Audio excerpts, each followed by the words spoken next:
My gosh, I love that. That's, by the way, made by Sindel Dunn. Don't you love her? She's so amazing. She does everything for everybody. So, author's call, guys. We start writing on August 1st.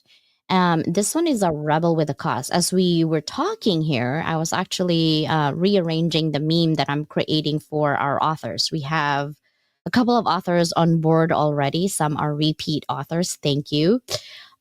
Really, I'm excited about this because I'm super excited as we level up our anthologies each time. And the reason being is that I want you guys to stand up, speak out, and make a difference. That is going to be my tagline for Rebel with a Cause. You need to stand out, speak out, and make a difference, however you want to do that in your own zone of genius. Now, if you're thinking, what is that all about? What is the Rebel with a Cause? It sounds sketch or it sounds exciting. Think about this and ask yourself, do you challenge the status quo? Are you sick and tired of being sick and tired? Do you stand up for your beliefs? You are working so hard every day trying to stand up for your belief, but we're human, right? And we get sick and we get tired, and it feels like you're alone in your efforts, but not no more, right? You stand up for your beliefs. Do you embrace innovation and creativity? Especially when you don't have a budget and you're trying to amplify everyone's message. How do you do that? You innovate and you create and you collaborate, right? Are you resilient in the face of adversity? I'm sure all of us have adversity.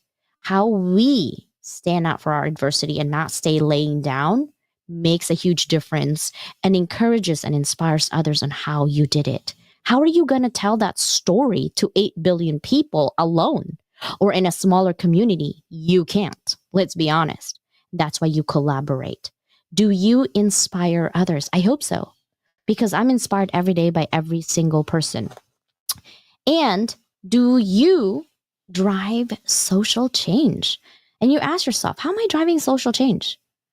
Incremental, guys, incremental. Kaizen. Slow, but what? Steady, just like the turtle. Slow and steady gets you somewhere, right? When negative people and negative gossip comes in your way, flick it like a fly and said, go away. I am driving a change. I am trying to innovate. I want to inspire others. So forget all the negative things that you hear about things because it just drags you down. Keep going. Keep inspiring because your life means something. Damn it, it does. Even if you don't believe it yet, you should, right? Do you value authenticity and self-expression? And finally, are you a change maker? Are you doing something in your community that makes changes? And today I am actually super excited because I get to talk to 2 amazing change makers. They are rebel with a cause, for sure. They don't even know. They don't even have to be in the book because they're already doing what they're needing to doing, right? But see, when you're doing actions, you need to write it down and you need to spread the word. You know, when I see Mormons, first time I met a Caucasian in my island in the Philippines, everybody ran. And I'm like, why are you guys running? And they called him Joe. Why is every Mormon in the Philippines called Joe? Because that is the only English language 3 letters that we could say that they understand, and they just smile at us. And when they speak English, we run away because we don't know how to speak the language, right? But the language of compassion, the language of smile and kindness, you don't need to interpret that. You can see it. And that's why I want everyone who's soul-hearted. I'm calling out everyone who's soul-hearted. I'm over heart-centered. I see people, I'm heart-centered, blah, blah, blah. But then they talk crap about other people. You're not heart-centered. Your soul hasn't awakened yet. You need to get that soul, that passion, that fire to get you going. Once you stop thinking about all these negative things and listening to negative people, you will feel it in your gut. It's like, oh my gosh, epiphany, I'm born again to this new energy, right? Don't think I don't hear gossips. I do. I just ignore them. I'm like, dude, I don't got time. Can you put that gossip in my calendar? Because right now, I don't have time. And in order for me to focus on that gossip, it needs to be on my calendar. By the way, it's not open till October. Good luck with that, right? So that's how I do it. But hey, look at this beautiful souls right here. Hello, 50 inspirational connections on LinkedIn. For the rest of you, there were 100, actually, they still keep coming. 185 people applied. And I had to pick 50. It was the hardest thing ever. I was stalking for a long time. My eyeballs, that's probably why I'm sick. Literally, because I am stalking every single profile and see what you guys are doing in the community. And if you're not picked, that doesn't mean that you're not good enough. That doesn't mean that you should stop. It just means that I didn't see alignment yet, right? That means I'm only one person. So don't worry about what I think. Worry about what you're doing. I need to see alignment, what you're saying and what you're doing for the community, not for yourself, for the community. Then you're in this list. And unfortunately, I wish I could put everyone. I don't got time or the energy, guys. I have to edit videos and stuff all by my lonesome. So guess what? I had to pick 50. But look at all these faces if you're not connected with them. And you're like, CJ, there's no names. That's because you need to stalk them in their profile. That's your job to connect.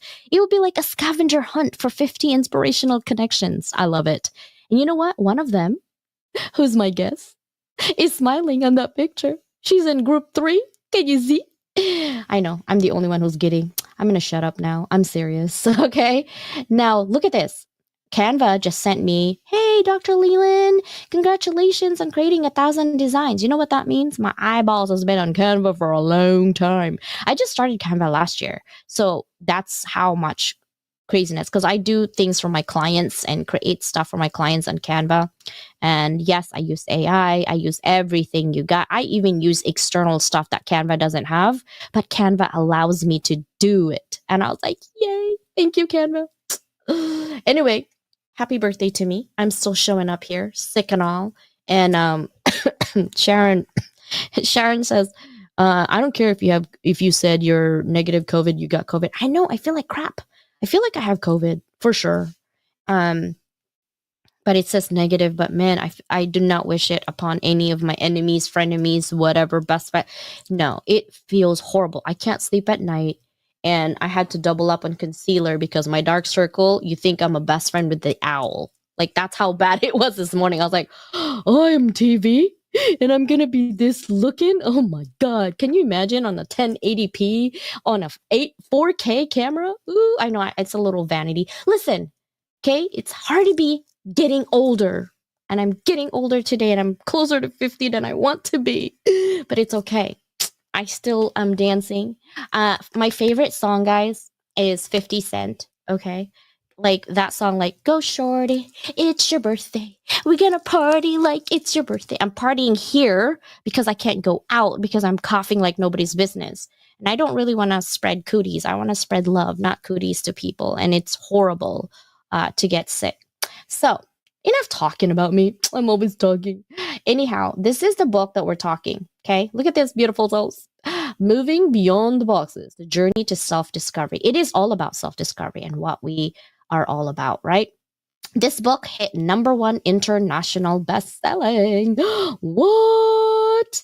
Right? And I'm hoping that this actually opens up doors for people who are on this, because they can literally put that on their resume, right? You can now put that in checkbox. I know you're like, moving beyond boxes, but let me check this box that I am #1 international bestseller. Listen, if the box fits and it's a good box, go ahead and get the check mark done. If it's a bad box, move beyond it. That's all I'm saying. I'm going to bring in Jason. How are you doing, sir?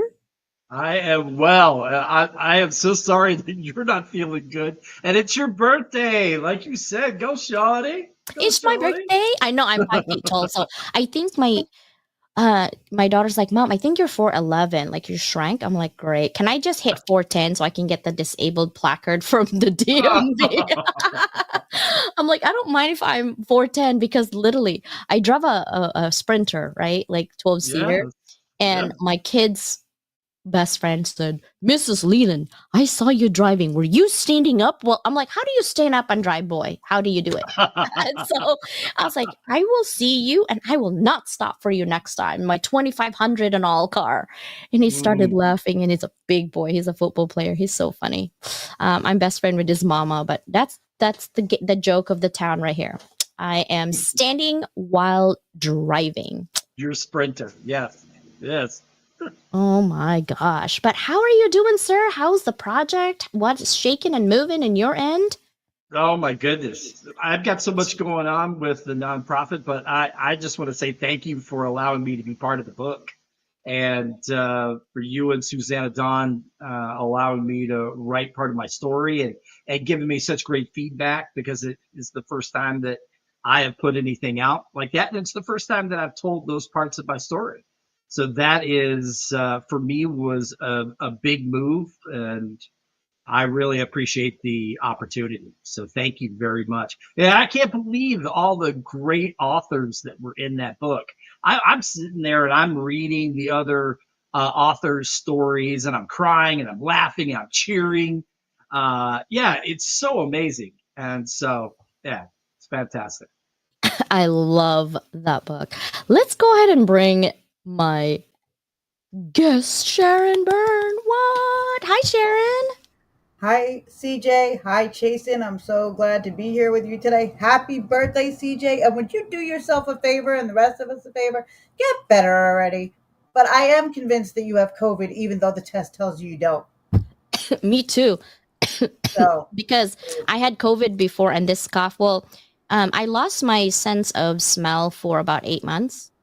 And instead of panicking, I celebrated it because I don't know if you guys have English bulldogs or have experienced English bulldog, but yeah. I get sprayed flatulence every second. So hmm when I couldn't smell, I'm like, whoa, celebrate. And my husband's like, you're not having like anxiety. I'm like, no, now I can't smell whatever they're doing and giving me. So I'm good. Like, but I did get it back in 8 months. And that's when I found out I got it back because I could smell again. I'm like, ah, dang. Okay. But yeah, Oh, that was funny. Sharon, what is cooking Yeah. on your end? How are you doing? Oh, I am doing very well. So there's a lot actually cooking on my end. I'm working with HR for You. I'm on their advisory board, and we are doing many great things. I have been on some episodes of the podcast talking about bringing employment to all qualified candidates and focusing on people's assets. I am also working, I've been writing in multiple anthologies. Moving Beyond Boxes was my first foray into writing and making a lifelong dream of mine come true, which was to be a published author.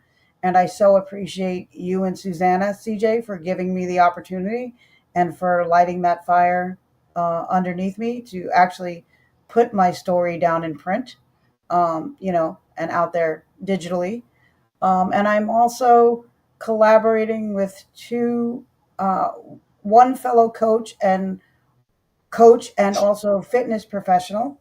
Um, to We are creating what we're calling the Thrive Alliance, and it is a program and a community center, and I put that in quotes because it's going to be it's going to be a brick and mortar building eventually, in brick and mortar buildings eventually, but it's also being offered.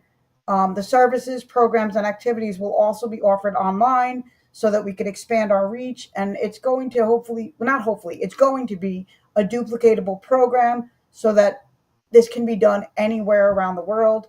And what we do is going to be expansive. There's like, we have so many visions for this thing. I'm so excited. I've Yeah, heard. That's yeah. when I spoke to Jesse. hmm And so this is going to be great. And I love hearing all the community efforts because you're really creating your passion and leveling it up. And every time people level up, I'm like, oh, level up, level up, level up, let's go. Right.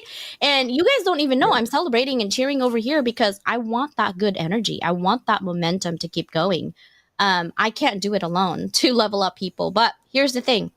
Um, I'm gonna read my summary. So when I edit your paper, whether Susanna or myself edit your paper, about second edits, I basically create like a summary of what you have written. So I'm gonna read Chasen's summary first. And Chasen, hang on tight.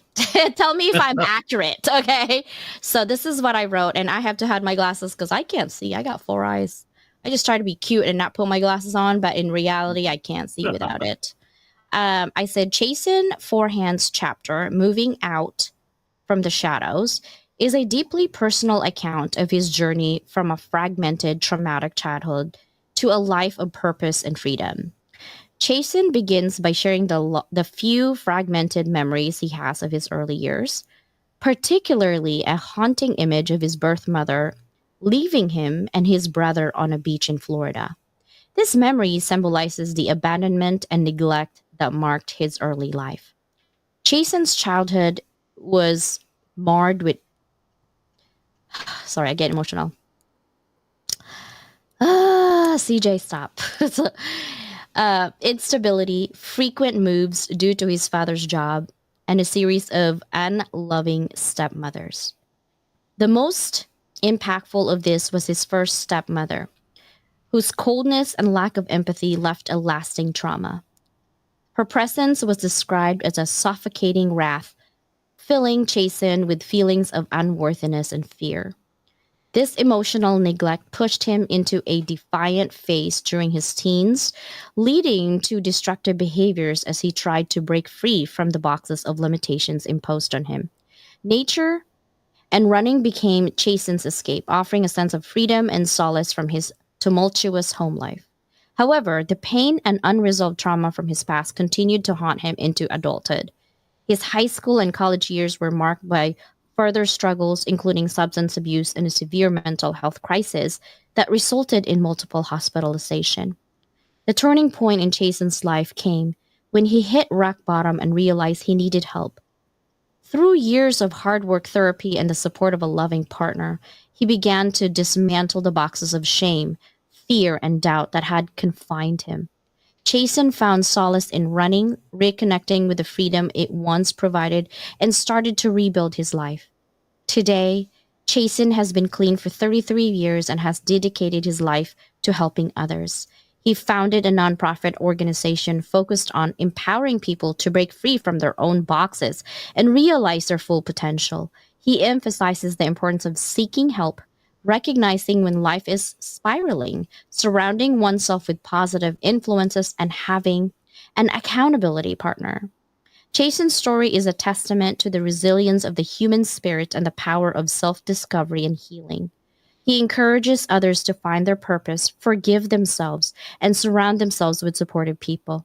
His journey from a life shadowed by trauma to one filled with purpose and freedom serves as an inspiration for anyone struggling to move beyond their limitations. What do you think? Wow, that was incredible. Thank you. I'm sitting here. I'm sitting here squeezing on this so that I don't like break out in tears. But I'm just sitting here squeezing on my love heart. But that was, wow. That was really incredible. Thank you, Dr. Lou. You're welcome. I got emotional because I have abandonment issues. So I was like, CJ, please don't cry. Yeah. All right. Sharon, are you ready for yours? I'm as ready as I'm going to be, CJ. I better not cry. Okay, here's my summary to yours. Sharon Burns' chapter, From Silenced to Strength, Navigating Life with a Disability, chronicles her journey from being an underdog labeled as limited due to her cerebral palsy to becoming a champion of her life. Born prematurely and diagnosed with cerebral palsy at 18 months, Sharon faced numerous challenges and societal limitations imposed on her abilities. Despite doctors' grim predictions, Sharon's resilience, tenacity, and determination became the key traits that guided her through life. Her parents' unwavering support and refusal to accept limitations set by others empowered her to push beyond societal boxes. She defied expectations by graduating with honors, obtaining a master's degree, and leading an independent life. Throughout her life, Sharon faced relentless bullying and discrimination, both in school and the workplace. These experiences, coupled with the silencing she endured, only fueled her resolve to advocate for herself and others. Her voice, often stifled by societal prejudices, emerged stronger as she became a parent, advocating fiercely for her son's well being and teaching him to use his voice.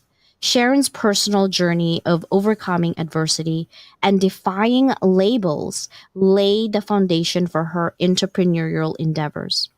As a life coach and expert in self care routines, she now empowers others, particularly corporate women and individuals with various challenges, to unlock their potential and live abundantly. Her story is a testament to the power of persistence, resilience, and the importance of self advocacy.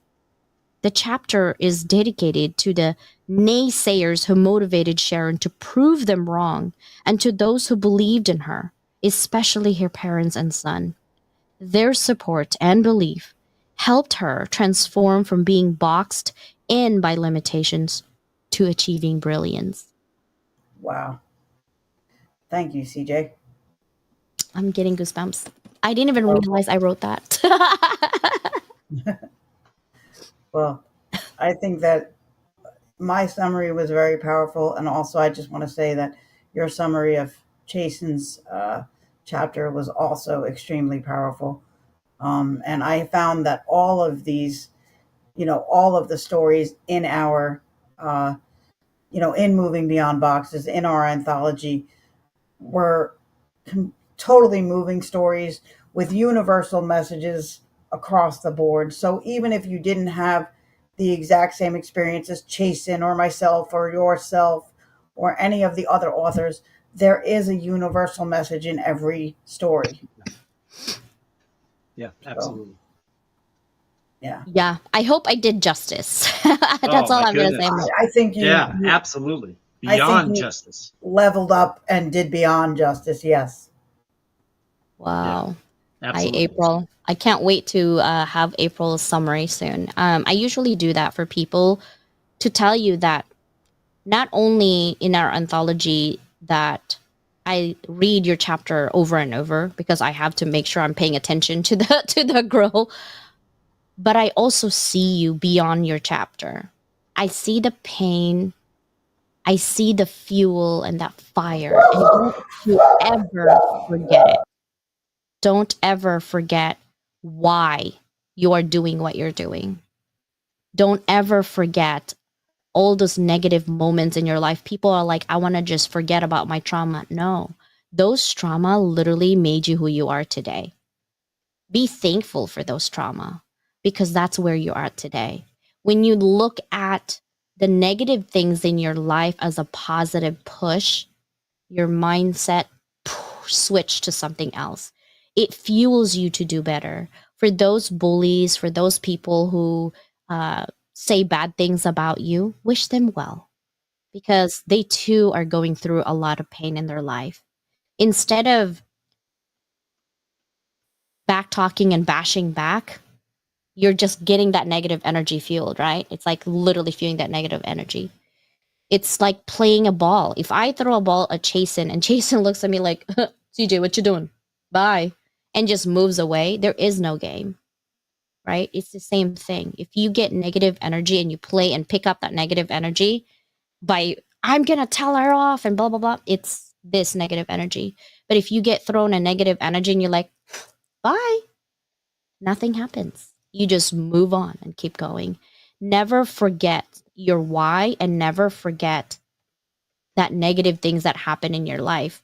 But I do want to know because a lot of people are asking me, like, okay, if Chasen did this, what is that one moment, the pivoting moment that said, it's enough, I'm done?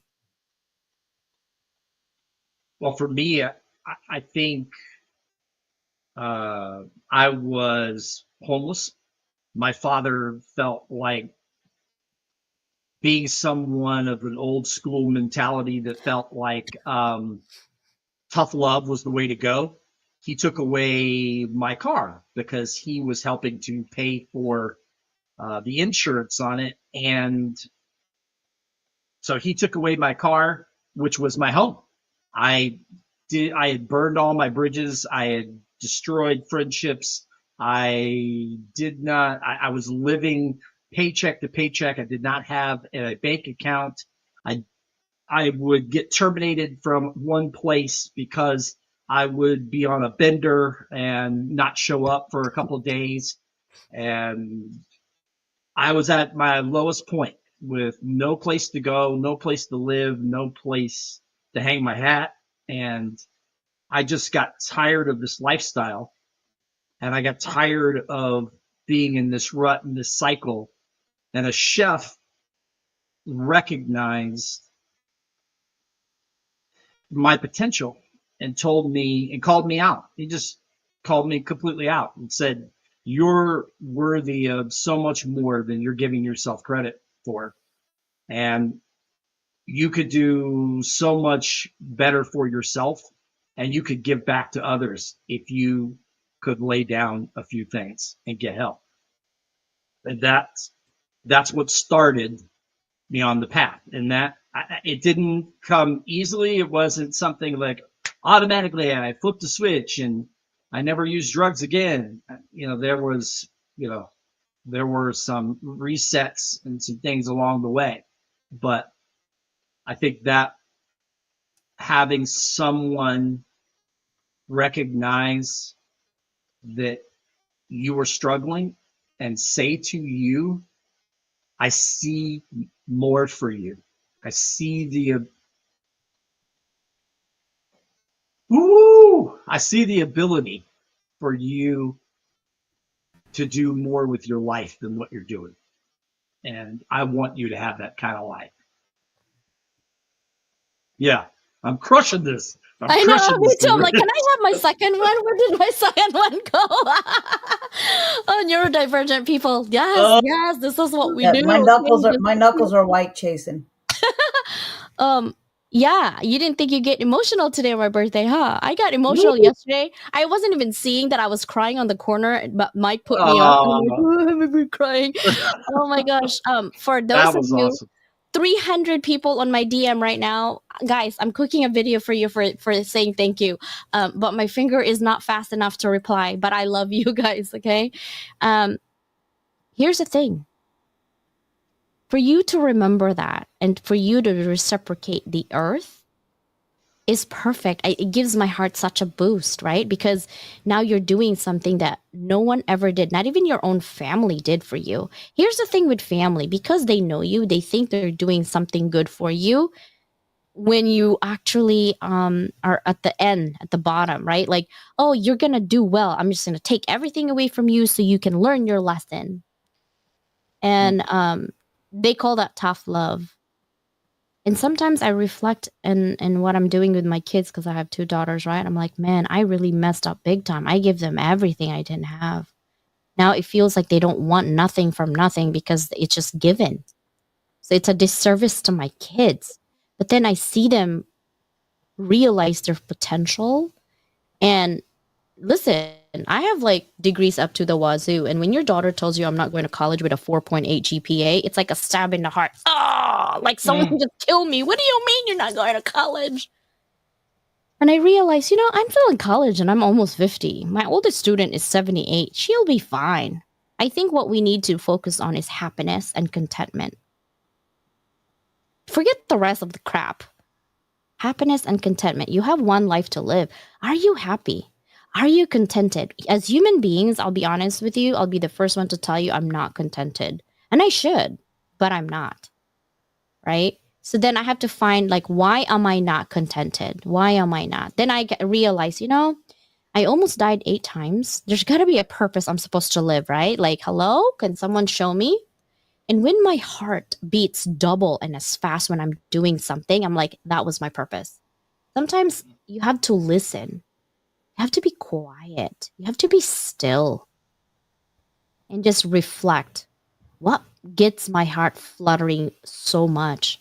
And it's literally showing up for people and to be there for them because you don't know what that person is going through. And Chasen, that chef, is literally your guardian angel pushing you, seeing your full potential. You're like, well, I'm already in the dirt. There's nowhere else to go. We're going to go up and clean up ourselves. But no one could have pushed you, though. I don't even think your mom, your dad, your stepmom, your enemy could have pushed you for you to wake up, to say enough is enough. It needed a stranger. You needed a stranger to tell you, you are more than enough. We're all strangers from here, all three of us. But we are attached to each other now. Whether you hate me or love me, guys, you're attached to me forever. That's for sure. Sharon, what Yes. what kind of keeps you going and said, you know what, bully, I'll give you a middle finger and more, including my toes too. This is what I'm gonna do. F you, bye. What Well, what does that pivoting moment look like? well, the pivoting moment looks like, to go back to something you said, where, if I hear something about somebody, saying something, just be let it kind of roll off and by.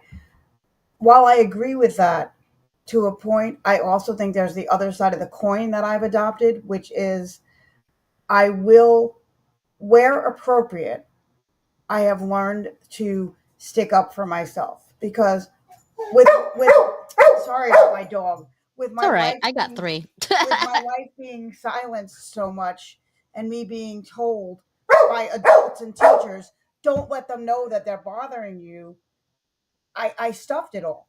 And I didn't want to say something for them. I wanted to say something for me, like, hey, this is not okay. And I didn't think they would care that I said it wasn't okay, but I would have cared. So I do think, where appropriate, there are ways that you can stick up for yourself, which isn't getting entrenched in the drama, but it's just sticking up for yourself from afar, but letting it be out there. And the turning point for me was, like I said in my chapter, the true turning point for me to stop the bullying that was going on in my life, in employment, with family, sometimes with friends, with coworkers, everywhere, was my son, was becoming a parent. Because me not being willing to speak up was allowing, me being bullied by the school's personnel and other people, was allowing him to fall through the cracks. And so it was like I got hit over the head with a crowbar and said, what the hell are you doing? And so I just decided, you know, no more. And it really came out of a conversation that I had with a parent advocate who was assigned to work with me during my son's school avoidant days, where he had school refusal and wouldn't go to school. And she said to me, Sharon, you are an adult. You have a right to your thoughts, feelings, and opinions, and to express them.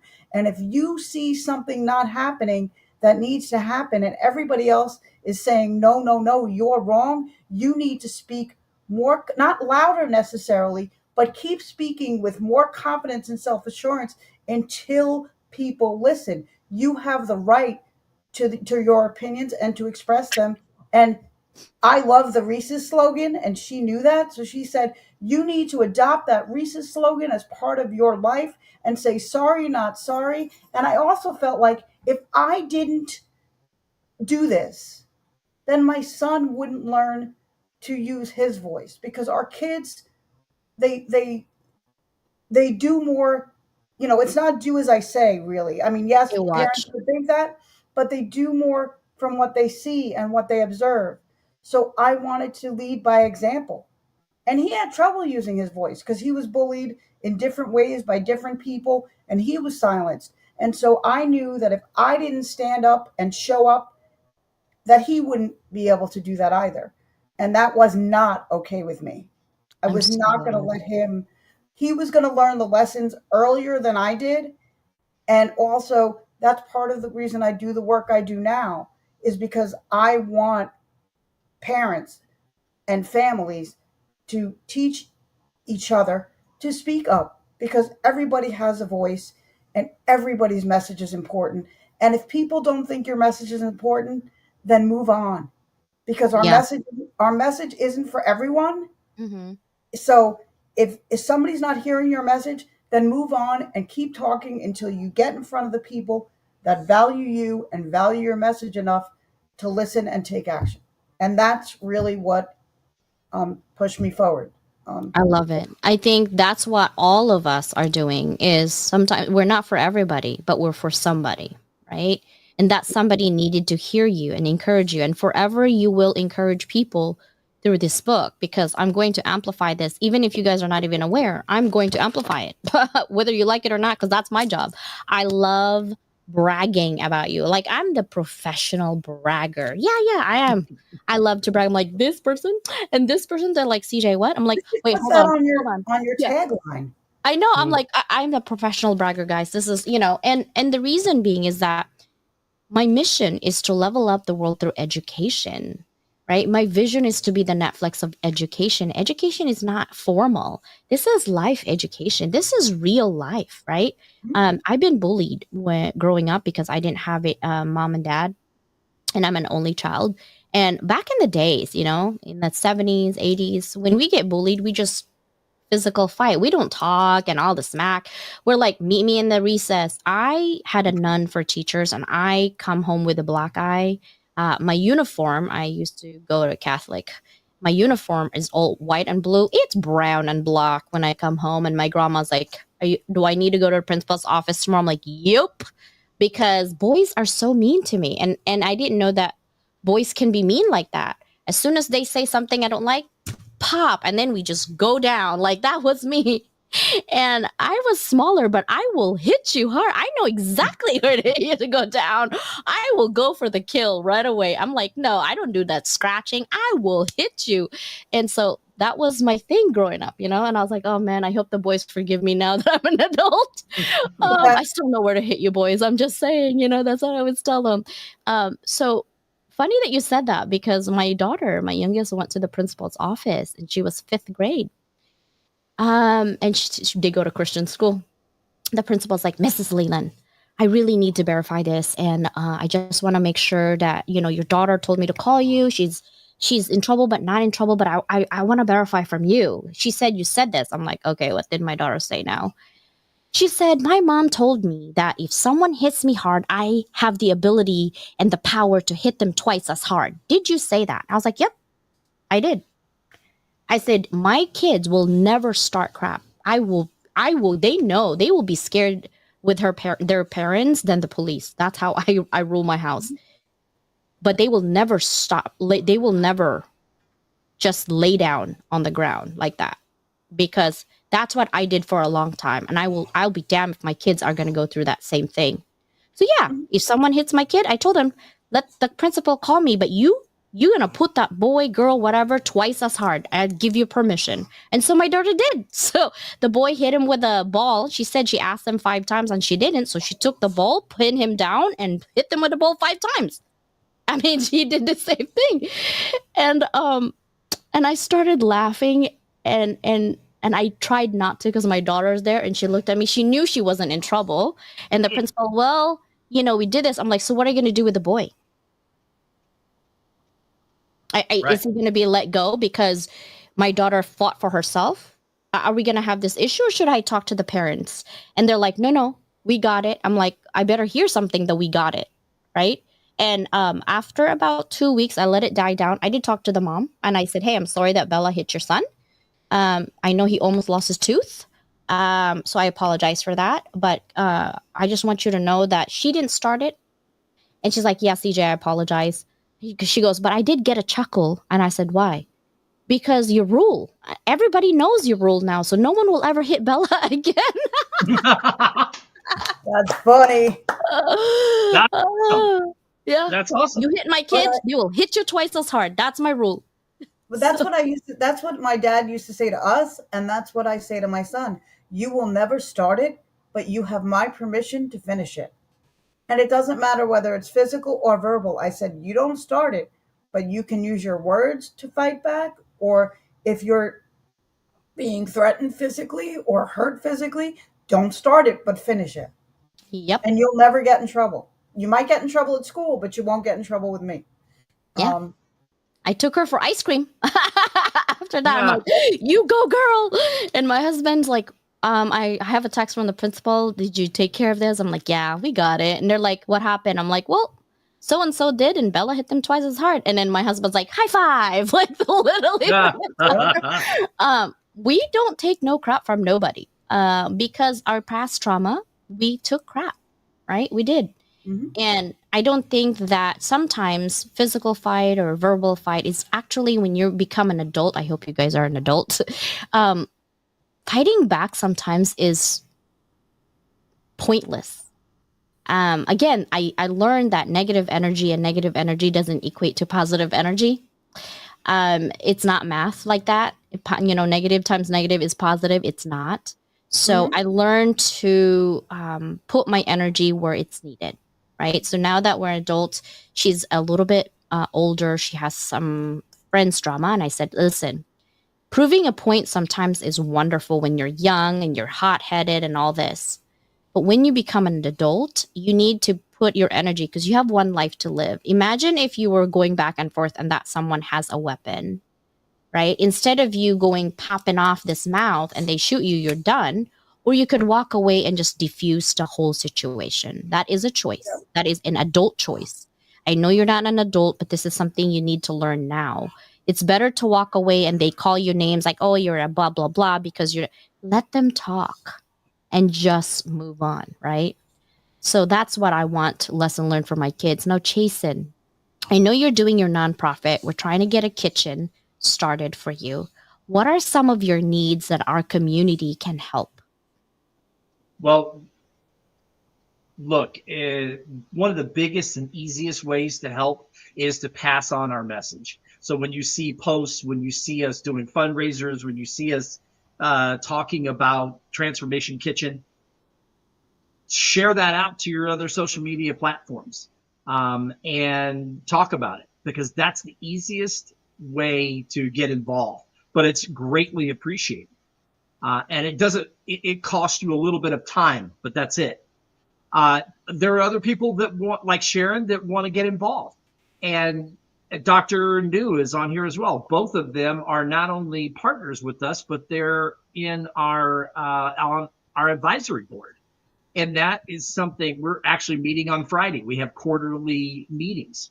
So, I mean, it really depends on how much time and resources you can contribute, but easiest sharing what we're doing with other people.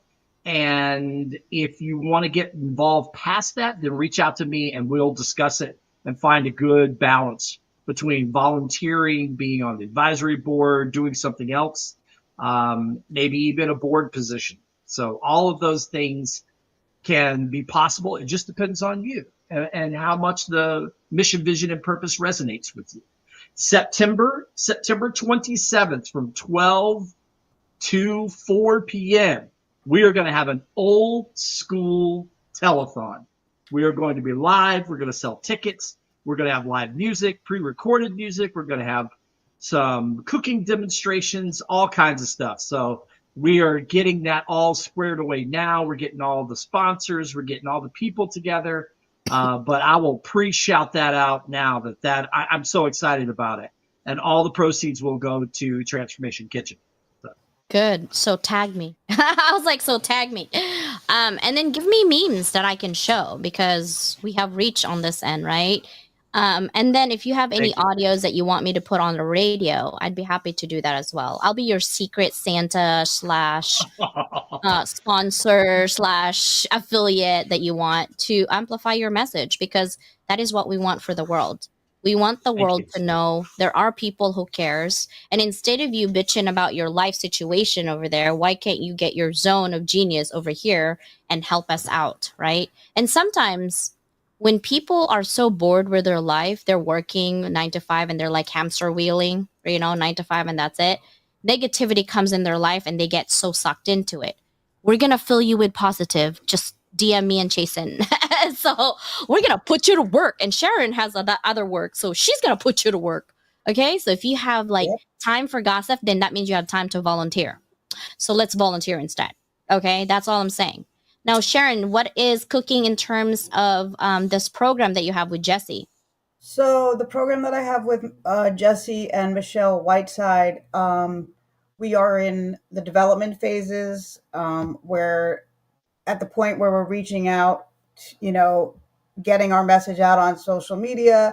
We're reaching out to potential, you know, grant money and different things, because what we're hoping is that we can get corporate sponsors and other type of sponsors to sponsor, to give us some funds, and tap into grant money and things like that, so that our programs do not have to necessarily be paid for in any way, because we don't, at any level, by the actual community and the participants.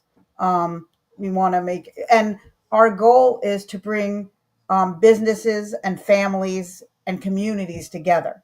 And businesses and families make up the community. So that's why I say it that way. And I want to make it clear to everybody that's going to watch your show on replay and that's here now.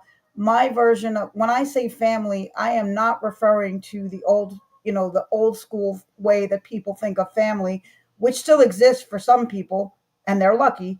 But I'm not speaking of mother, father, sister, brother necessarily. I'm speaking of whatever your family looks like, whether it's single mother, single father, same sex parents, uh, people that are being raised by, children that are being raised by guardians, or whatever the case is, or the family that if you're an adult or young adult and you've created the family for yourself by tapping into your community, and they're the family that you've made for yourself.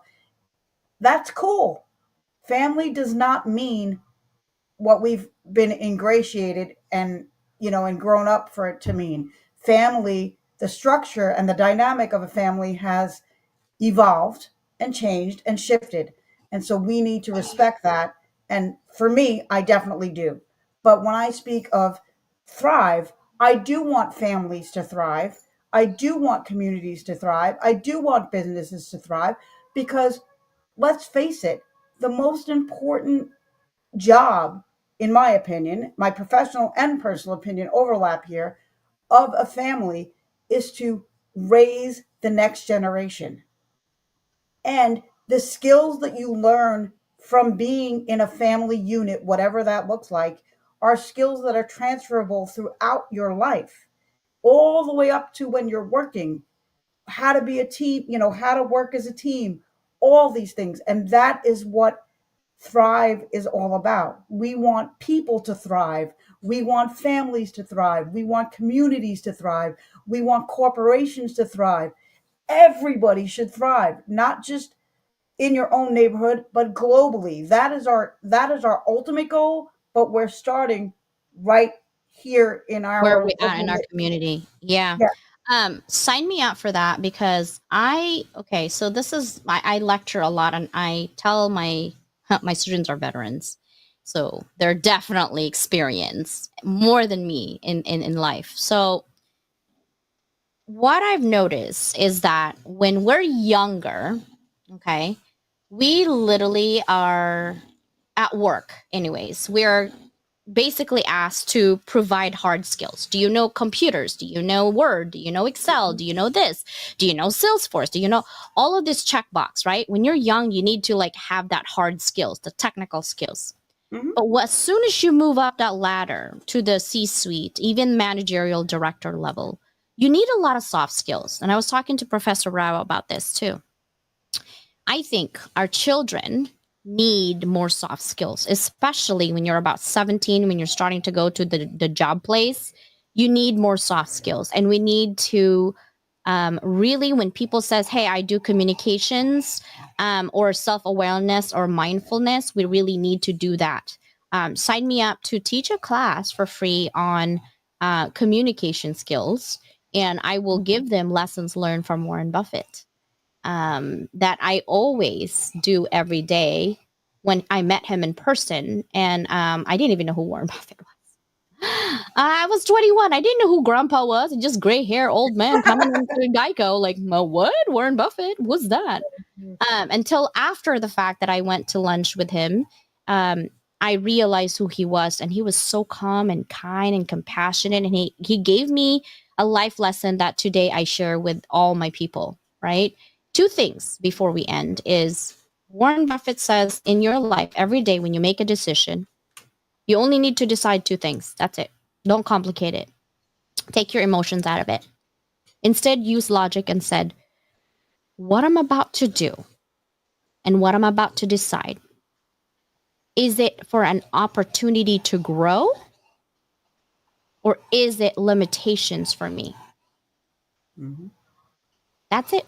And if you think, forget the emotions, if you think that this is limiting, that means you're full of excuses like I can't do this because of this, that's limiting yourself. That's your choice. But if you really truly want to grow, be realistic with yourself and have an honest conversation. Is this an opportunity for me to grow? Also, watch out for the people that you surround yourself, the first closest 5, because those can really change your mindset and your heart, right? So I've been trying to be careful on who I surround myself in my core group, because that can make a difference. So, guys, thank you guys so much for being here. I'm going to Thank ask you you. for your last quote. We Thank have like you. maybe 60 seconds. This is my last quote. Don't pray for an easy life. Pray for the strength to endure a difficult one, by Bruce Lee. How about you, Jason? What's your quote? I'm going to just say this: do good, be kind, spread joy. I love it. Sharon? We are greater than our circumstances. Ooh, I love it. And YouTube, I'm so sorry. I didn't tell you guys that we had 1,400 people watching us today live. Thank you guys so much for being here. Even towards the end, we still have 1,300. I love you guys. And thank you for being here. And I hope I did justice on your summary of your story. Oh, Bye, please. You guys. did. You're Thank fantastic. you. Thank you. See ya.